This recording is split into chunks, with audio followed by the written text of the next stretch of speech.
खुशी का माहौल बना हुआ है। नाच रहे हैं, गा रहे हैं। उधर दूल्हे की फूफी मुंह फूला कर बैठी। मैं भदहावा तभी लेकर जाऊंगी जब मनचाहा नेक देंगे, नहीं तो नहीं जाऊंगी। जंगल में एक रेणु नाम की चिड़िया थी। उसका एक सपना था कि उसकी भी मनुष्यों जैसी शादी हो। इसलिए उसने अपनी मम्मी से बोला, मम्मी, मेरी भी अब शादी करवाओ, एक सुंदर सा लड़का देखकर, जैसे मनुष्य की होती है। मेरी हल्दी मेहंदी सब हो, शादी में सब मेहमानों को बुलवाओ। अब रेणु की माँ ने बेटी के लिए रिश्ता देखना शुरू कर दिया और एक पंडित के पास गई और पंडित से बोली, पंडित जी, मेरी बेटी अब जवान हो गई है, अब उसकी शादी करवानी है। आपकी नजर में कोई सुंदर और गुणवान सा लड़का हो तो बताओ। हाँ बहन, एक लड़का है, उसका नाम जयंत है, मेरा देखा हुआ है, काफी समझदार और संस्कारी है। आपको ऐसा लड़का कहीं नहीं मिलेगा, उसका परिवार भी अच्छा है। पंडित जी, फिर देर किस बात की, लड़के के परिवार से मिलवाओ फिर। अब पंडित ने लड़के के परिवार को बुलवाया। रेणु के घर लड़का लड़की ने एक दूसरे को देखा। दोनों के मन में लड्डू फूट रहे थे। रेणु को जयंत पसंद आ गया था। घर वालों को भी रिश्ता जम गया था और पंडित से शादी के लिए मुहूर्त निकलवाया। पंडित ने अपने पलड़े को खोलकर उनकी कुंडली देखी और बताया, 2 दिन बाद में सबसे अच्छा मुहूर्त है शादी के लिए। दोनों बच्चों की कुंडली के 36 के 36 गुण मिल रहे हैं। ठीक है पंडित जी, 2 दिन बाद ही कर लेंगे शादी। दोनों परिवार वालों ने अब शादी की तैयारी शुरू कर दी अपने अपने घर। रेणु भी बहुत खुश थी। रिश्तेदारों को न्योता देने लगे। पंडित ने गिद्धनाई को बोल दिया, सबको न्योता देकर आओ, कोई रिश्तेदार न बच्चे जिसके पास तुम पहुंच ना पाओ तो जोर जोर से आवाज लगाते जाना। नहीं, अब उड़ते उड़ते जोर जोर से बोलकर न्योता दे रहा है सबको। घर पर कोयल रानी गीत गा रही है शादी के। खुशी का माहौल बना हुआ है। नाच रहे हैं, गा रहे हैं। शादी के लिए नए नए कपड़े लाने लगे, चूड़ियां खरीदने लगे, गहने सब। मेहमान आ गए घर, मेहंदी की रस्म करने लगे। कौवे को रसोई का ऑर्डर दे दिया। कौवा अपने काम में लग गया। उधर दूल्हे की बूढ़ी नानी थी, वो भी सुनकर बहुत खुश हो रही थी। दूल्हे के परिवार वाले सब जगह न्योता पहुंचा रहे थे। घर में ढोल सहनाई बज रहे थे। खुशी का माहौल था जंगल में, पर दूल्हे का फूफा नाराज था। मैं नहीं जाऊंगा शादी में, मेरे को जानते नहीं है क्या वो लोग कितना गर्म मिजाज है मेरा, जो उन लोगों ने मुझे न्योता नहीं दिया। दूल्हे की एक धर्म की बहन भी है, उसको न्योता नहीं पहुंचा। बैठकर रोने लगी। मेरा भाई मुझे ऐसे खुशी के मौके पर कैसे भूल गया आज।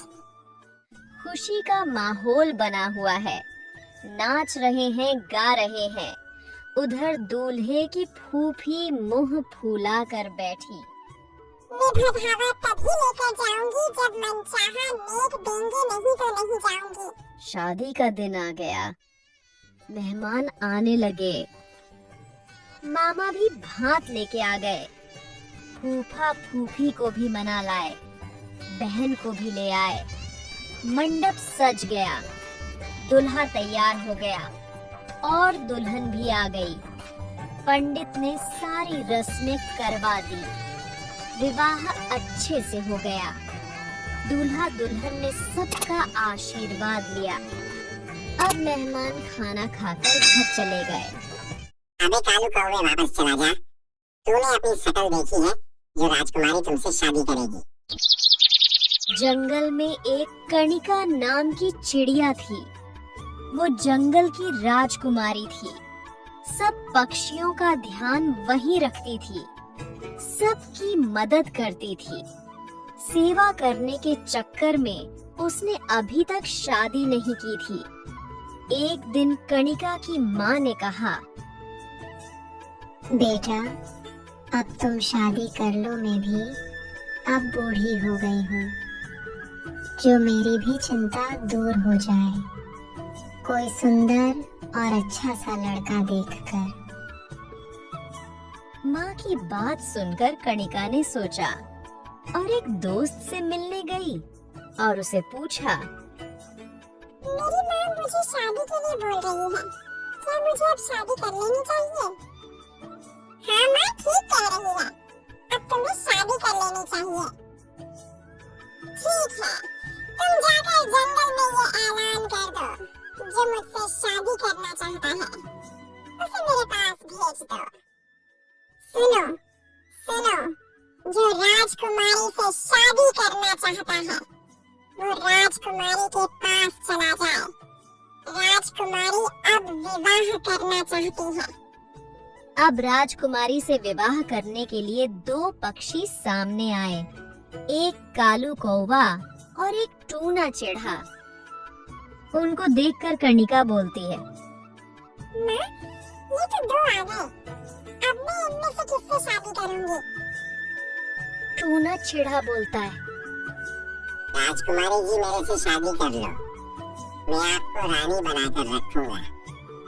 कालू कौवा बोलता है, राजकुमारी जी, मेरे से विवाह कर लो, मैं आपको हमेशा खुश रखूंगा और आपके साथ साथ सब पक्षियों का भी ध्यान रखूंगा।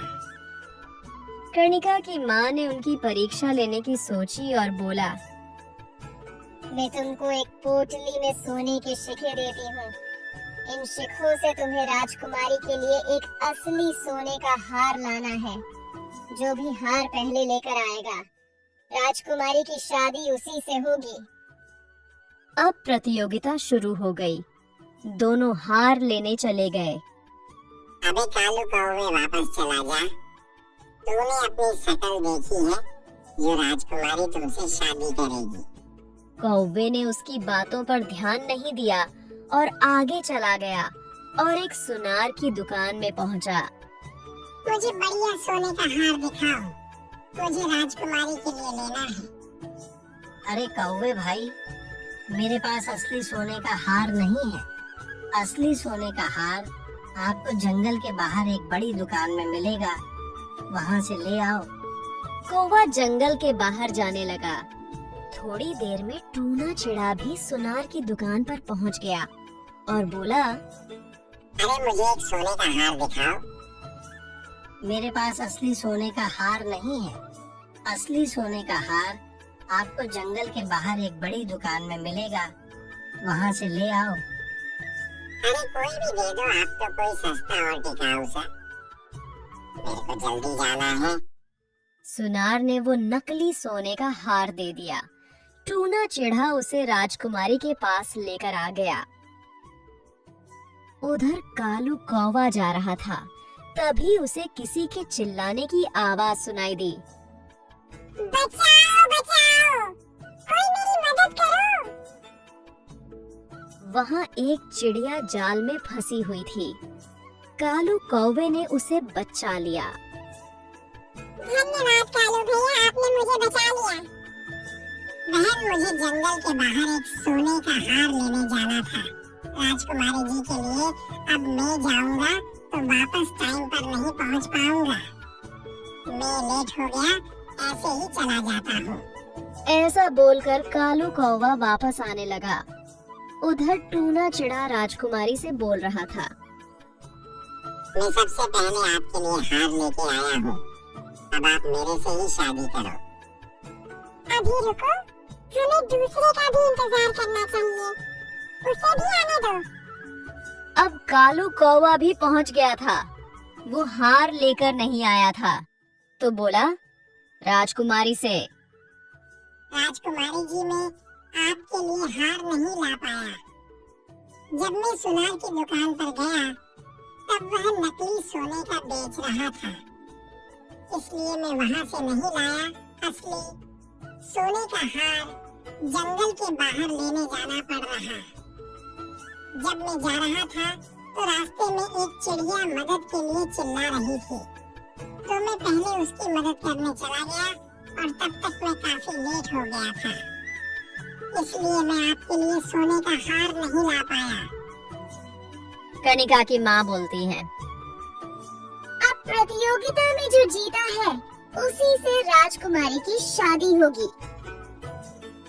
नहीं माँ, कालू कौवे ने भले ही मेरे लिए सोने का हार न लाया हो, पर उसने जरूरत पड़ने पर अपना लालच न देखते हुए पहले किसी की मदद करना जरूरी समझा, इसलिए मैं शादी कालू कौवे से ही करूंगी। माँ ने अब राजकुमारी और कालू कौवे की शादी करवा दी। हमारी ये कहानी आपको कैसी लगी कमेंट बॉक्स में जरूर बताएं।